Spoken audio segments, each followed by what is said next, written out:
Hello everyone. So yesterday I just released a couple of videos about this adapter that I have remixed from a original one and allows you to utilize any Instax format inside any peel apart cameras, as well as a 4x5 as we saw in the previous video. Unfortunately, when I tested in low light situation with the FP1, the results was not that good as I wanted. So we had this situation where part of the Instax were completely white. Same for the Instax wide. I was really upset because while I was using the Polaroid 320, the first test was, I feel, really good. The second one in the low light was nice one. It's a little bit blurry because low light and the Polaroid, actually I had to keep the 3-volt batteries with one hand and then focus and click the shutter. So it was not the perfect situation. So I said I want to give another try to the FP1 and want to try a little bit in control situation. So what I have done, I put a white background on my desk, and then I have put the light on the subject, and in this case the subject was the Instax Square camera, and I had set up the light meter pointing on the camera itself, and instead of keep the camera fully open, so with an f value of 5.6, that was the one that I did yesterday, I took with f10 and shutter speed 125th of the second. Now the result is amazing. I hope, okay, it's really great.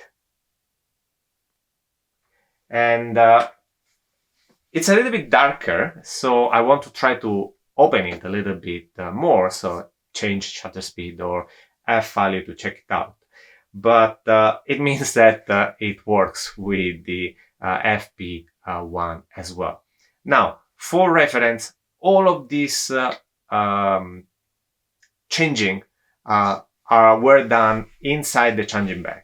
I want to be honest, and the print itself has no issues, but there is a minimum possibility that some light leaks can happen. Now, when I do it with the Polaroid lens camera, the result is still there, even if I do it in a kind of subdued situation. With the AFP, the problem happened.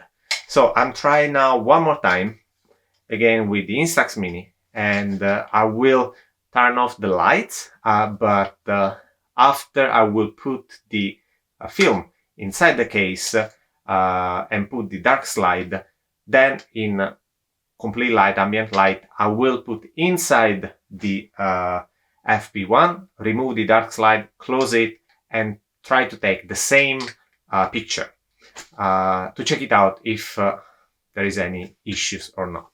Just for your reference, as mentioned in the previous videos as well, even if now I have put this electric tape here, the case itself is not painted. So it's for sure recommended that we can put a layer of paint itself to make it more light leak, how you say it, proof. I don't know how to say in English now, but well, avoid that any light leak can come in. Let's check it out, the results. I will take the pictures now, and we will see together how the picture is going to be developed.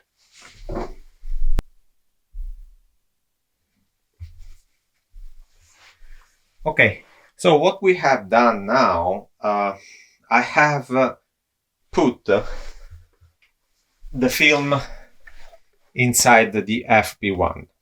And to do that, I have done through the dark slide. So we want to test it out, how much light leaks can be in the print itself. Again, a layer of paint is definitely recommended, but let's check it out.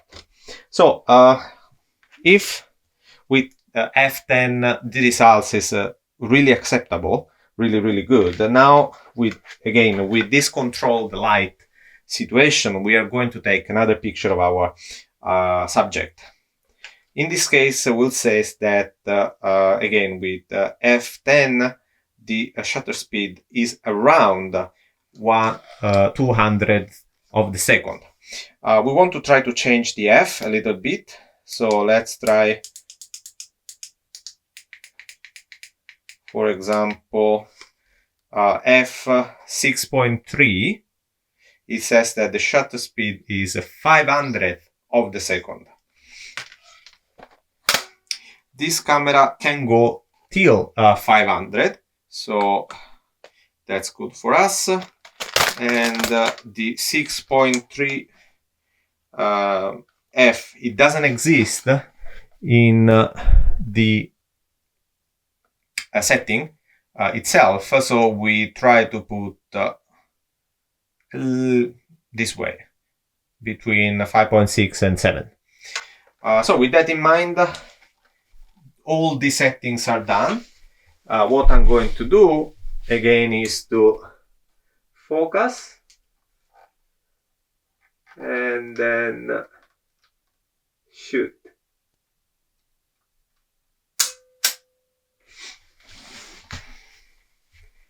Done. Now to prove that there are no problems, we close here and we put our dark slide. What I want to do now is turn off the LED light, so you will see a little bit darker now, but that's normal, because again we need to avoid as much as possible any light leak things. So I put here,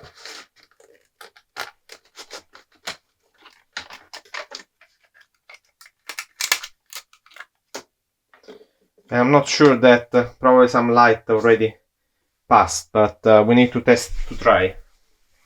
So I close it,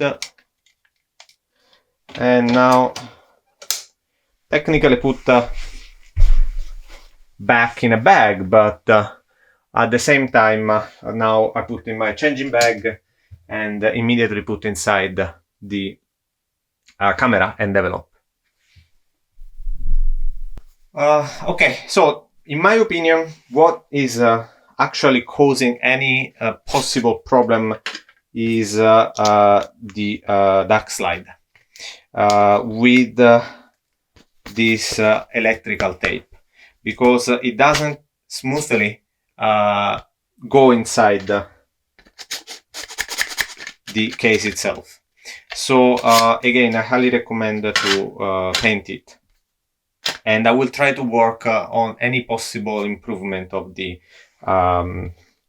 this part itself. So now we need to cover the lens and take the picture that will allow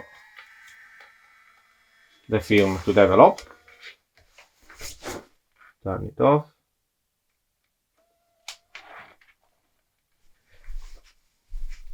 And we just wait, hoping that when I put the dark slide at the beginning, there were not too much light coming inside.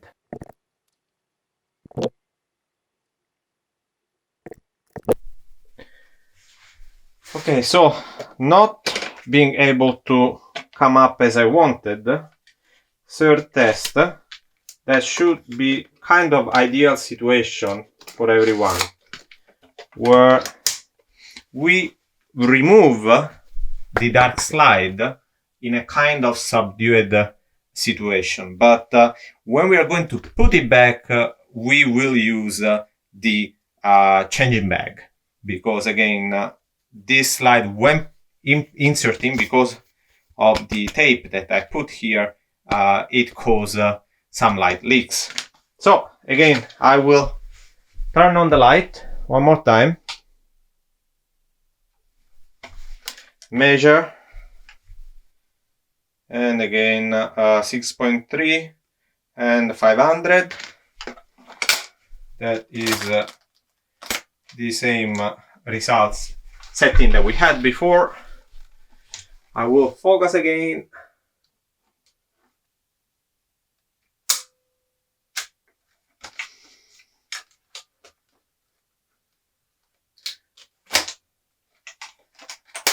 And now move to the changing bag, where technically we will put back the slide, but in this case we will develop directly. We are now going to develop, and that means we turn on the camera, we cover the lens, and we make the film eject. Turn off the camera, we don't need. And see the results.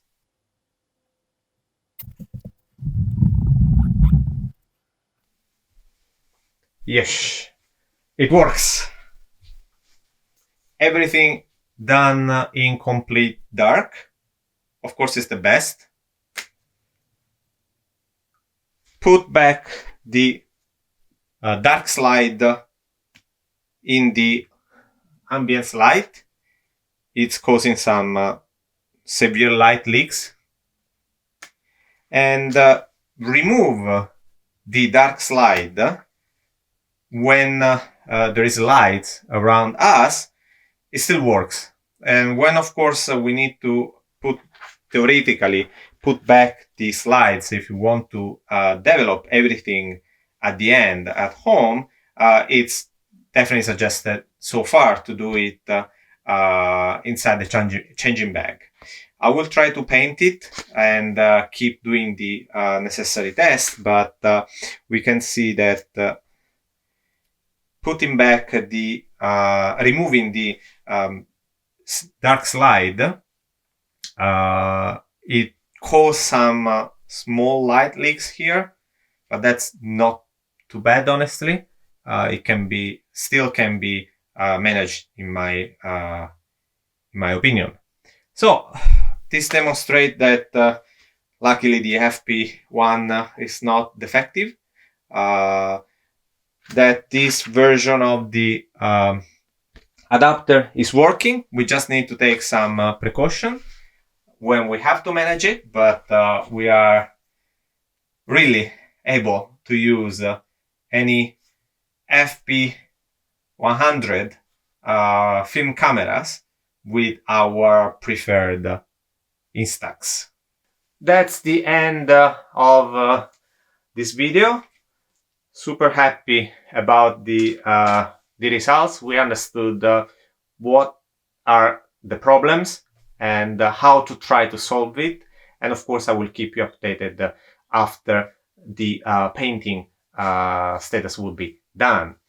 I start receiving really lots of interest for this project, and I'm happy that I was able to share with you for free on Thingiverse, so please go ahead and download it, print it if you have opportunity. But at the same time, I've noticed that there are people that don't have access to 3D printer. So if you need it, just write me an email, let me know. I have the Labist ET4 here, and I can print for you and send wherever you are in the world. That's not a problem. Just because of COVID, there would be a little bit delay, but I'm more than happy to help you with this and enjoy your cameras. Because remember, my motto is give to the community what you want the community give to you, right? So we need to try to share as much as possible all of these camera related stuff as much as we can. That's all for me for today. Another video, too many videos probably in recently. I hope that you keep liking it, and again, I really appreciate if you can help the growth of the channel. So share the video and subscribe to the channel, like it, so I will be really more and more motivated to keep going on these on these projects. Updates will come soon. What I'm going to do now, in addition, of course, to print this for the people that already started asking me to help them, I will design a case that will probably have 5 or 10 of these cartridge, so that it will simulate the best scenario when you're going out with your peel apart camera. You will have all of this cartridge already with the film inside with you in your bag, and you just need to take it out like it's for the 4x5 film, right?